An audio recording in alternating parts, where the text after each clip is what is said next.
विद्यमान राज्यसभेच्या खासदार ज्योतिताई वाघमारे यांची निवड झाली आणि त्या आज आढावा बैठकीसाठी इथं संगमनेरला आल्या होत्या, आपल्या शिर्डी येथे आल्या होत्या. त्यानंतर सगळे आमचे उत्तरनगर जिल्ह्याचे शिवसैनिकांच्या उपस्थितीत बैठक झाली होती. त्यानिमित्ताने मी शिर्डीत आलो. मग शिर्डीत आल्यानंतर बाबांचे दर्शन न घेता कधी जात नाही, बाबांच्या दर्शनासाठी आलो. आपले स्मृतिपती बाळासाहेब थोरात यांनी उच्च न्यायालयामध्ये आपल्या विरोधात एक याचिका दाखल केलेली आहे. आपण आर्थिक स्रोत लपवला प्रतिज्ञापत्रकात असं म्हटलेलं आहे, काय सांगता? आता सदर प्रकरणी न्यायप्रविष्ट असल्यामुळं मी त्यावर जास्त बोलणं उचित नाही. परंतु एक सामान्य कुटुंबातील मुलगा आमदार झाला, त्याचं शल्य दुःख या माध्यमातून दिसतं आहे. गेल्या वर्षभरापासून जो कामाचा आवाका राज्याचे मुख्यमंत्री आदरणीय देवेंद्र फडणवीस साहेब, आदरणीय शिवसेना पक्षाचे आमचे नेते आदरणीय एकनाथराव शिंदे साहेब, आदरणीय सुनीलताई पवार, जिल्ह्याचे पालकमंत्री राधाकृष्ण विखे पाटील साहेब यांच्या माध्यमातून संगमनेरमध्ये काम करताना आज रोजगाराचा असेल, पाण्याचा असेल, आरोग्याचा असेल, विविध प्रश्न सुटत आहेत. त्यामुळं कुठंतरी काहींना दुःख आहे.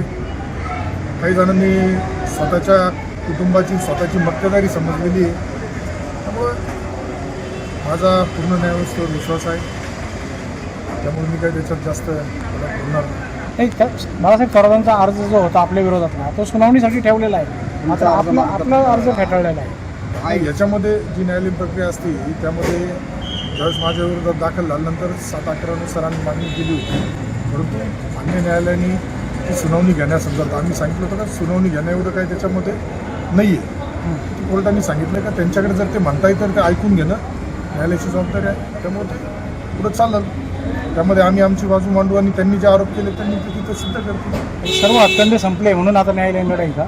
आता यापूर्वी तुम्ही बघितलं असेल, निवडणुकीचा निकाल आल्यानंतर EVM मशीनमध्ये फॉल्ट झाले होते. त्याचे पैसे भरले कलेक्टर ऑफिसला, ते परत काढून घेतले.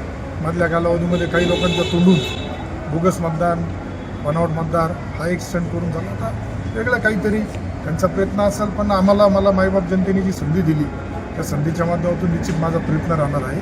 जी जबाबदारी माझ्यावर आहे, संगमनेर तालुक्याचा न झालेला 40 वर्षापासूनचा विकास हा मला पूर्ण करायचा आहे. त्या दृष्टीने माझी वाटचाल चालू आहे. गरीब आणि सर्वसामान्यांचा मुलगा अमोल खताळ आमदार झाला आहे, तर काय ही आमदारकी धोक्यात आहे असं वाटतं?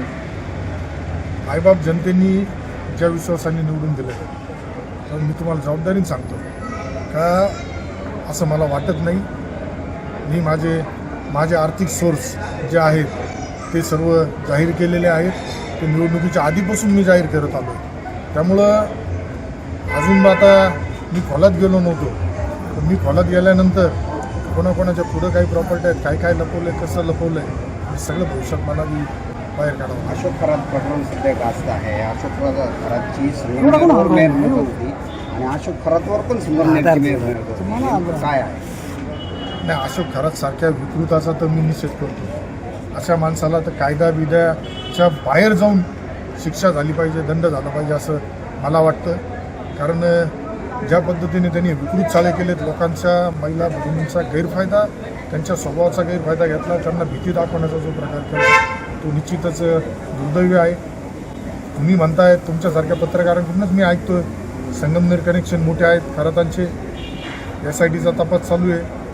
मुख्यमंत्री साहेब लक्ष ठेवून आहेत, सगळे लक्ष ठेवून आहेत. निश्चित याचे पाळमुळं शोधले जातील. जी काय आता तुमच्यासारख्याच काल मला एका पत्रकारांनी सांगितलं तर तेथे संगमनेरचाच एक सहकारी साखर कारखान्याचा एक संचालक आहे, त्याचा बी त्याच्यामध्ये रोल येतो. परंतु आता तपासाचा भाग आहे. आता तुमच्यासारख्याच कुठेतरी आम्हाला कोणीतरी सांगतं, मग ते आम्ही ऐकतो. परंतु तपासात जे असेल ते निश्चित पुढं आलं पाहिजे. कुणी दाबादाबीचा प्रयत्न करत असेल तर ते विषय आरोपी केले पाहिजे, अशा पद्धतीने माझी मागणी आहे.